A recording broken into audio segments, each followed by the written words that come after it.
Hi, I'm Dini. Welcome to my channel.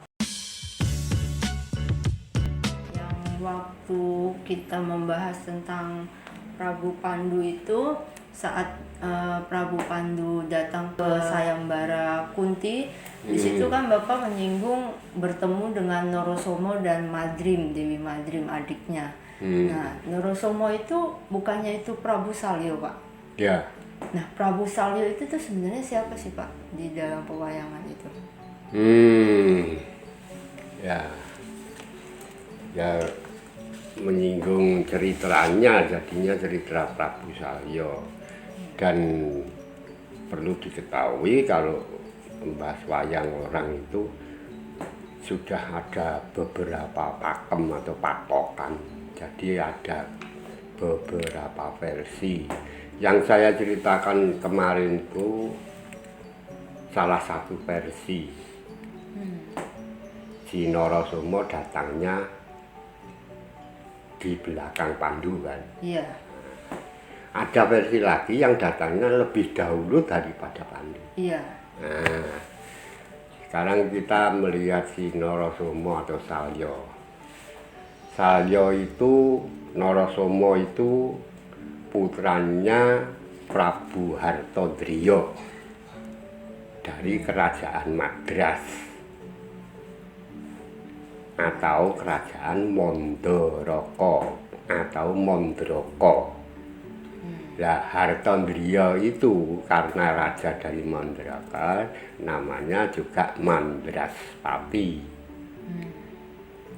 Itu punya anak si Norosomo.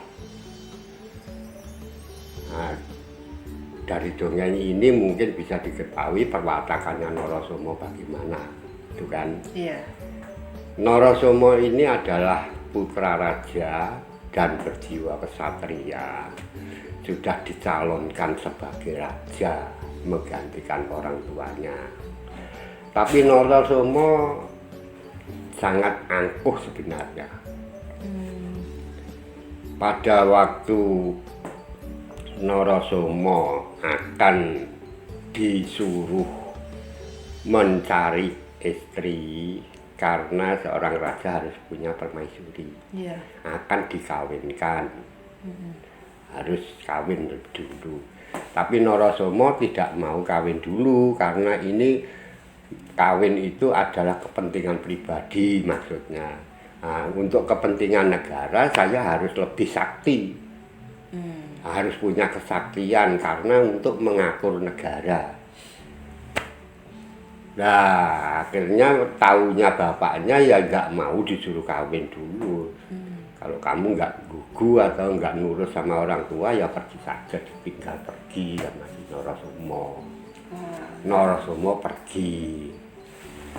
pergi bukan untuk mencari permaisuri, tapi dia lebih dahulu untuk mencari kelebihan kesaktian.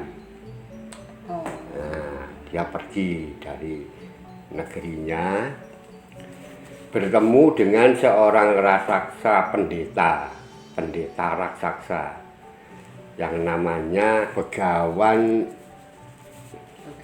Bagaspati.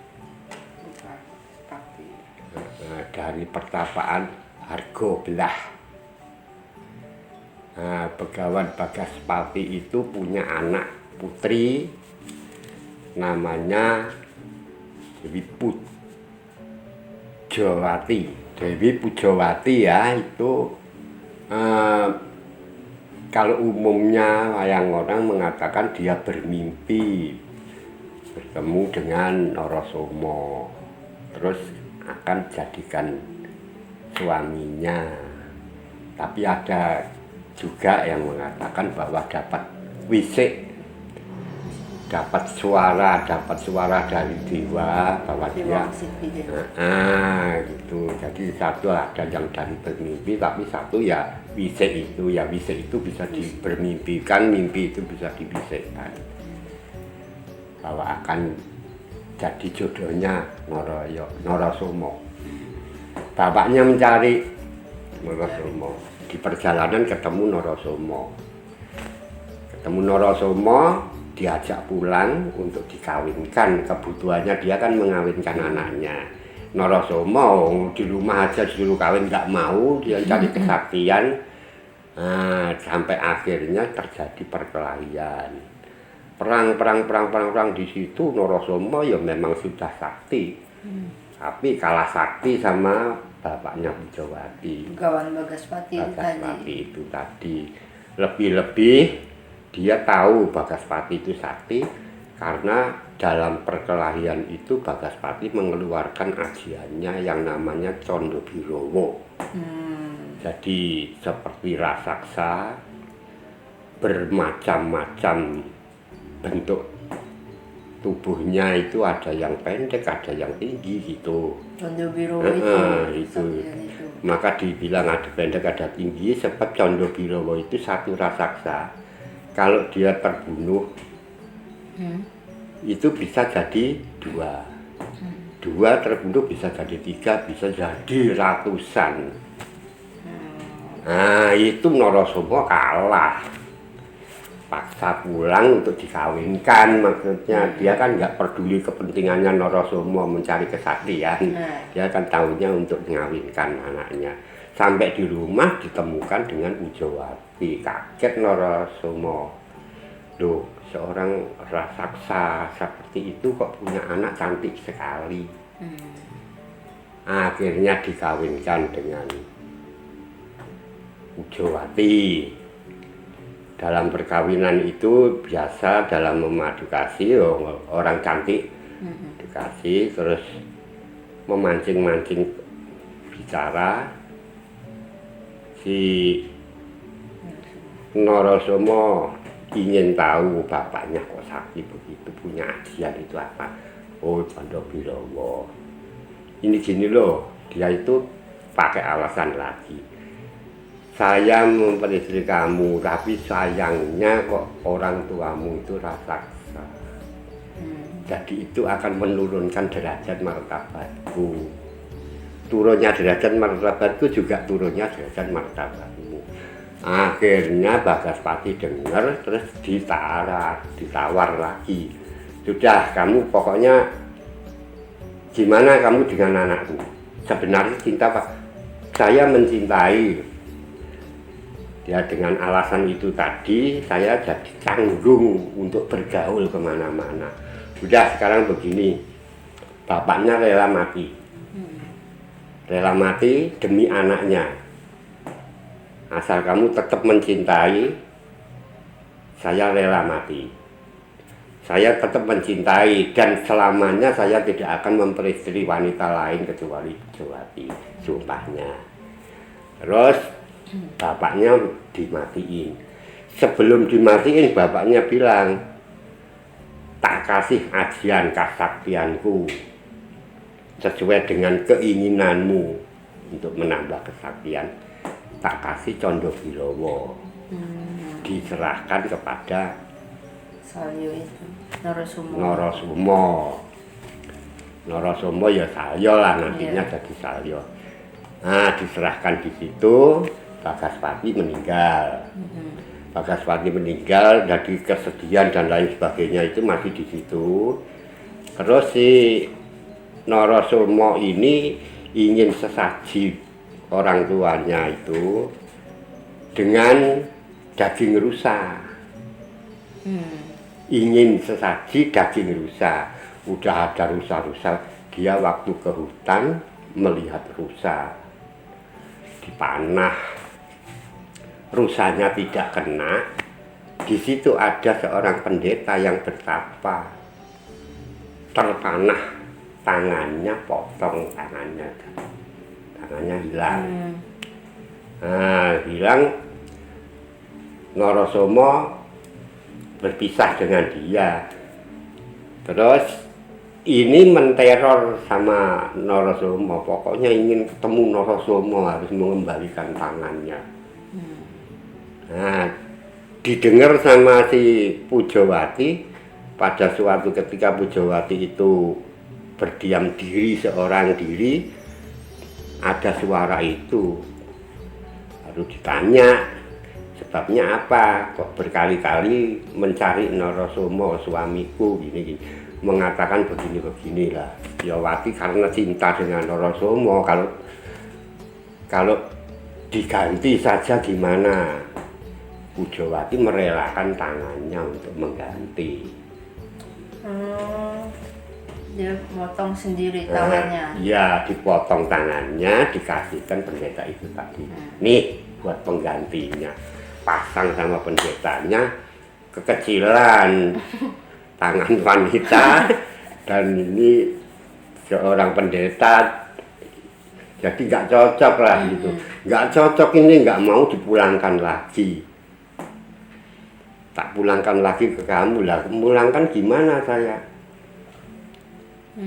Kan sudah saya potong. Nah, terus pendetanya itu, ini begini karena kesetiaanmu dengan suamimu. Itu patut jadi teladan. Maka dari itu ini tangan aku pasang kembali kepada kamu, dipasang lagi. Dan dia menghentikan niatnya untuk mencari si Narasoma.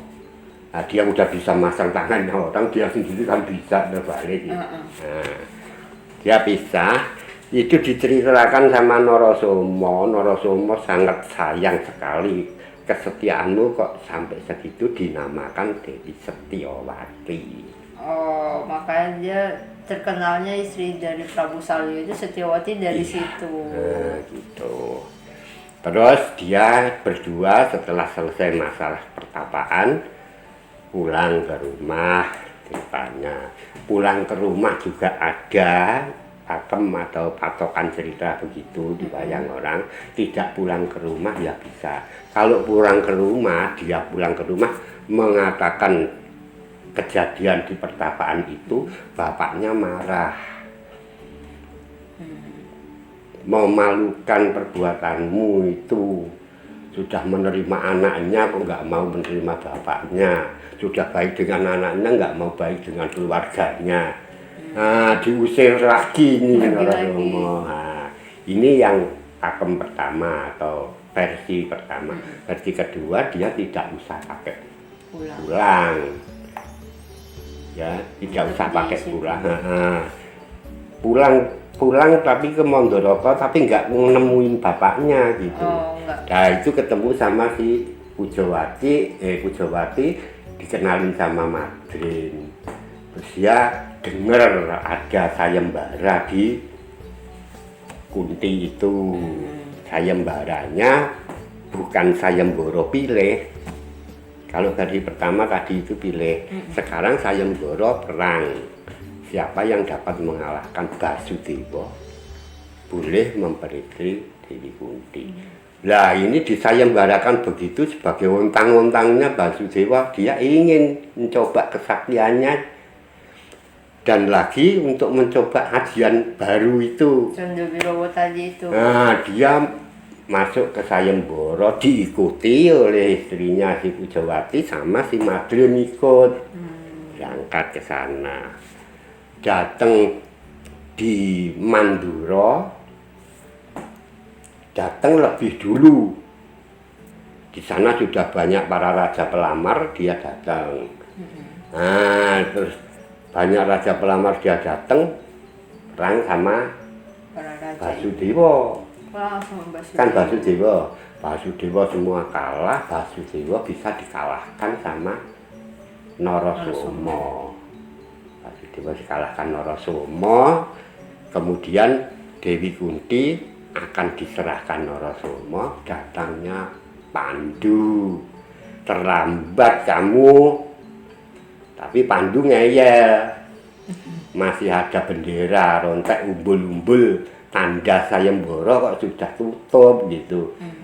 Nah, sudah gini saja, di Narasoma ini kan tidak berniat hati untuk memperitri si Kunti. Dia kan ingin mencoba kesaktiannya aja.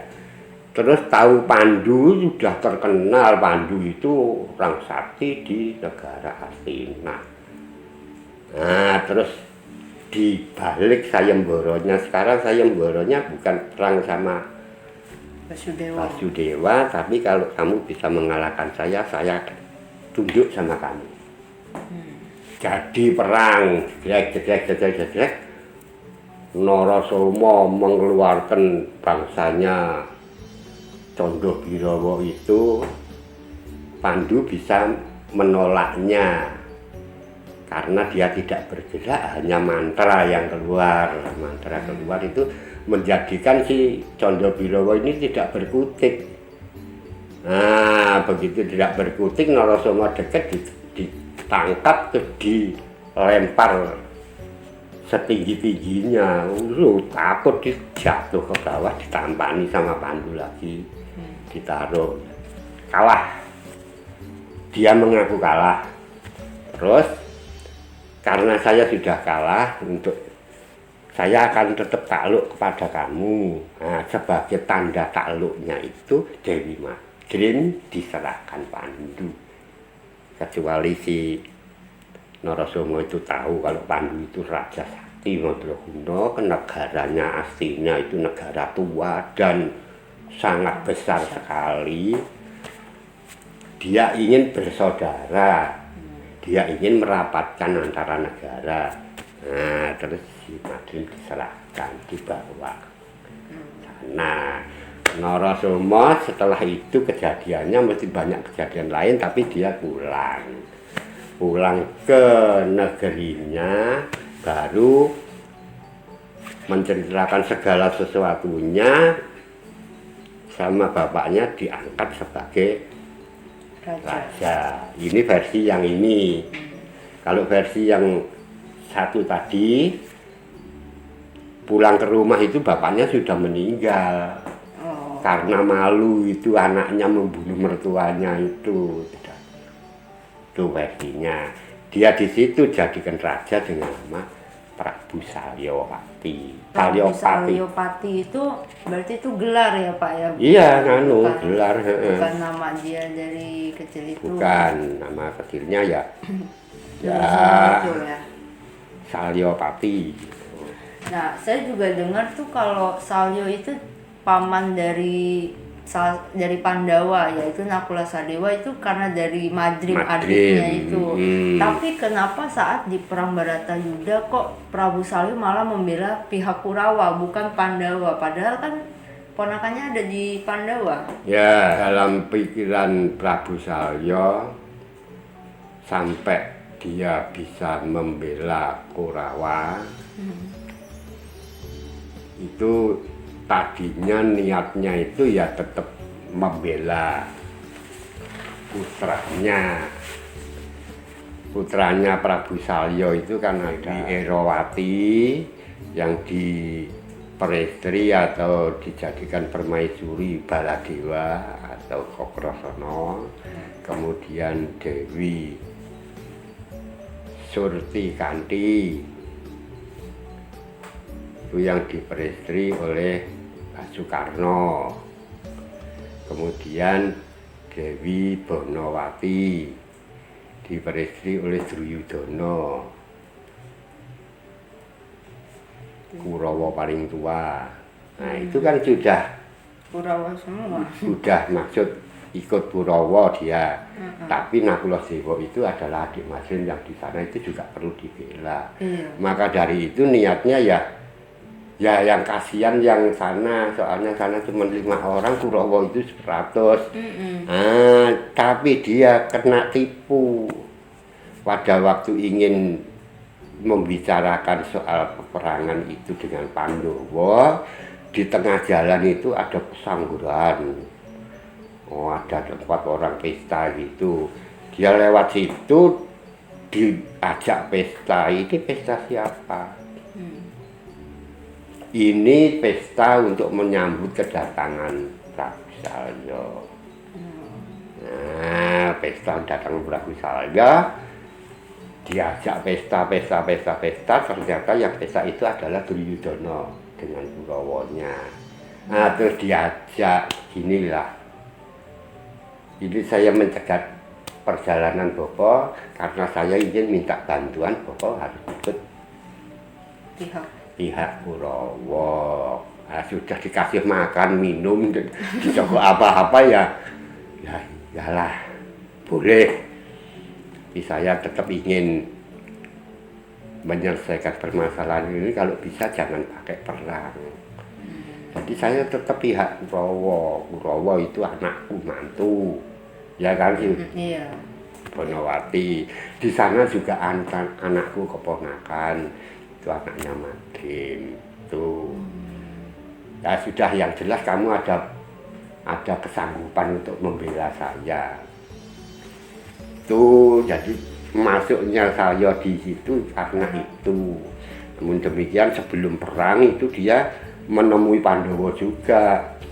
Oh, sempat nemuin Pandowo juga. Nemuin Pandowo. Terus Pandowo mengeluh, toh ini kok jadinya begini sama Kurawa, Bapak itu begini, kok kamu kena kejadian seperti ini.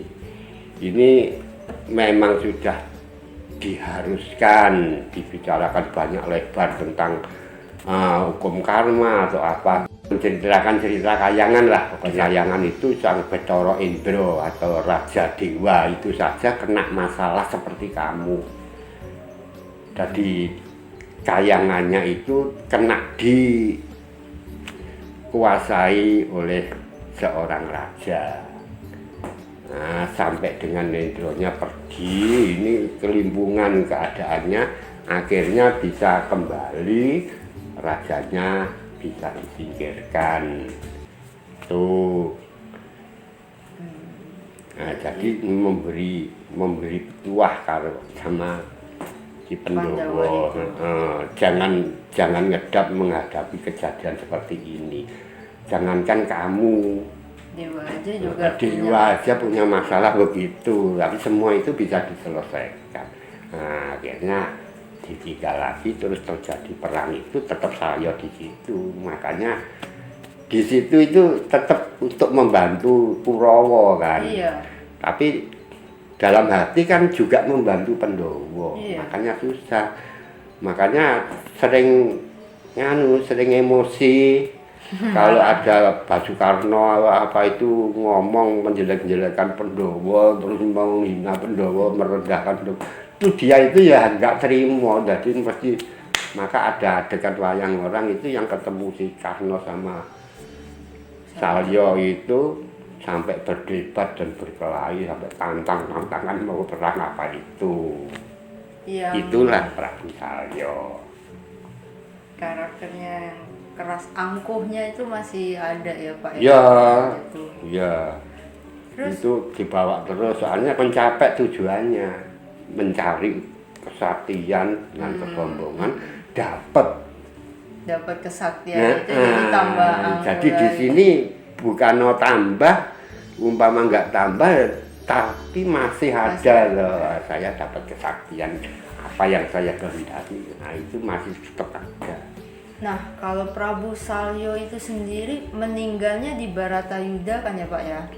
Nah itu dia kan sudah mempunyai kesaktian yang Candrawirawa itu ya sakti sekali. Sebelum punya Candrawirawa aja udah sakti gitu. Kok dia bisa gugur di medan peperangan itu karena melawan Yudhistira itu? Ya. Apa artinya Yudhistira lebih sakti dari Salyo? Yang penting Salyo itu melawan bisa kalah itu karena dia melawan hatinya sendiri. Hatinya kan tidak memerangi Pandowo. Satu itu. Kedua kalinya pada saat dia masuk ke Palagan Baratayuda, dia itu perang dengan Pandowo, ya sudah dilaksanakan. Begitu terakhir dia diangkat jadi senopati, ya, perang. Candrawirawa dikeluarkan di dalam peperangan itu, bertemu dengan Yudhistira.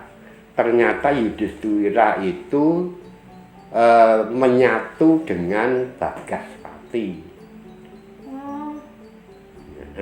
Baru tahu nih yang ini. Menyatu dengan Bagaspati atau Bagaspatinya menyatu dengan Yudhistira. Jadi Candrawirawa tahu Yudhistira itu, yang diketahui ya Bagaspati.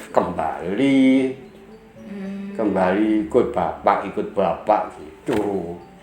Nah, sudah tidak punya kesaktian itu toh. Kalau kesaktian lainnya Bimo semua kan pada sakti-sakti juga. Akhirnya Akhirnya sampai perang si Salya mati, gugur. Ada versi lagi yang gugurnya itu ya karena pusaka Yudhistira yang namanya Jamus Kalimosodo. Tapi sebenarnya kalau di Mahabharata nggak ada, gitu loh. Nah, Jamus Kalimosodo, kesaktiannya Puntadewa atau pusaka ampuhnya itu Jamus Kalimosodo sama Kiai Robyong. Kiai Robyong itu kalung yang memberi Gondomono. Gondomono yang mukulin Sengkuni itu? Ya, pada waktu perang sama Bima, si Gondomono perang sama Bima, merebut Dewi Drupadi ya, terus dia dikasih kalung, namanya kalung Robyong. Itu kekuatannya kalau itu diusap begitu dengan hati yang kemarahan, dia bisa triwikromo, jadi raksasa.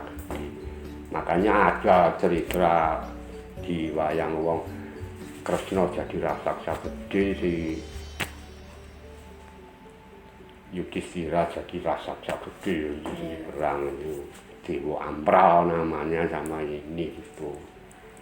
Tuh. Oke, nah terus selanjutnya tuh ada yang mengatakan, menceritakan tuh kalau Prabu Salya itu gugur di Baratayuda di Palagan itu, tapi jasadnya tidak ditemukan oleh Pujawati, Pak. Sebenarnya itu ditemukan atau tidak sih sebenarnya? Kalau pakeman itu ditemukan. Pakeman? Ya pakemnya kan banyak. Jadi kalau di Mahabharata sudah tidak tergambarkan lagi. Kalau di sini kan didramatisir.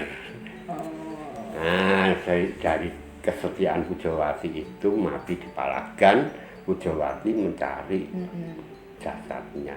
Pokoknya saya harus mati bersama dengan Narasoma kan begitu. Nah, dicari-cari sampai ketemu. Akhirnya ketemu, Pujawati ya harus mati bersama karena mati ini bunuh diri, rampus diri, namanya Belopati. Berarti ada yang bilang mengatakan ditemukan, ada yang tidak. Itu ya terserah ya Pak ya. Apalagi ini wayang wong itu tumbuhnya pakem-pakemnya sudah banyak sekali, maka pakai pakem ini atau pakem dua-duanya dipakai, diselaraskan. Itu. Nah, yang saya pertanyakan juga ada satu tokoh di wayang orang itu bernama Burisrawa, Pak. Burisrawa itu dikatakan itu juga adalah putra dari Prabu Salya. Ya. Ya Pak. Ada. Anak kandung atau anak angkat? Nah, itu, ada yang bilang ada anak angkat juga. Itu anak kandung kalau menurut pakeman yang sudah dirubah dari Mahabharata. Kalau Mahabharata bukan anaknya Salya, beda negara Prabu Salya, dan tidak ada hubungannya dengan Salya. Jadi cerita-cerita yang ada hubungannya dengan Salya itu adalah pakeman pedalangan itu. Jadi kalau orang pakai pakem Mahabharata nggak ada hubungan ini dua. Nah, kalau pakai pakeman itu kan nggak ada hubungan. Nah, makanya banyak orang yang pakai pakeman pedalangan ada hubungan, jadi ceritanya bisa tambah rame, bisa tambah luas, bisa tambah menarik begitu. Oke, sudah jelas kan tentang Salya dari awal mulanya. Prabu Salya itu belum menjadi raja hingga gugur di medan peperangan Baratayuda itu. Jadi gugurnya itu karena hatinya sendiri ya Pak ya, melawan hatinya sendiri, kebimbangannya Prabu Salya yang membela mana. Tapi kan di sisi sini juga, di sisi Kurawa ya Pak ya, Prabu Salya juga yang diceritakan itu tuh tidak diagungkan sekali gitu loh Pak, sampai bisa menjadi kusirnya Karna sendiri, Karno atau enggak. Tapi dia masih mau membela, apa karena sumpahnya dia itu tadi? Ya, itu karena perjalanan politiknya aja. Politiknya Pak Soekarno. Karno ini kan selalu berbeda pendapat dengan saya kalau masalah perang Bharatayuddha. Nah, ini ingin membuktikan karena itu juga mertuanya toh. Nah, biar tahu bapak ini saya ini siapa. Karena itu walaupun dia bela Kurawa, tapi dia kan keluarga Pandhawa. Iya. Nah, karena membicarakan apa-apa, mulane dibilang karena iki kebesikane ditutup karo Allah alane. Jadi dia berbuat begitu untuk menebus kebaikan Duryudana. Tapi dia juga punya kebaikan dengan keluarganya. Tuh. Nah, maka dari itu dia dijadikan kusir karena Arjuna itu kalau masuk ke dalam medan pertempuran itu sejak dia membakar Kandawa Prasta, terus membangun kedaton istana Indraprasta itu sudah naik kereta yang diberi oleh dewa dan dikusiri sama Krishna. Nah, ini menjaga sih karena kalau Arjuna dikusiri sama Krishna, orang yang seperti dewa, sini siapa saya ya, biar tahu sekalian siapa saya. Oh, karena kesombongan dan keingin ambisinya Karno itu ya yang membuktikan siapa sih gue gitu. Siapa saya ini? Sebenarnya saya ini siapa? Saya menantumu, tapi saya membela Kurawa demi jabatan saya.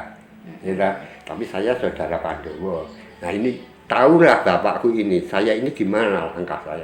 Ternyata di situ Karno itu kan kata lahirnya membela Kurawa, tapi kata batinnya tetap membela Arjuna. Buktinya pada waktu maju perang ada naga yang mau membantu itu ditolak sama. Nah, kalau kamu sampai saudaraku si Arjuna cacat, kamu yang tak tepuki, jangan siapa-siapa, kamu harus tanding dengan saya, kan gitu. Itu nanti kita perjelas lagi yang tentang Karnonya ya Pak ya. Boleh. Cerita Karnonya. Boleh. Masih panjang toh? Masih panjang.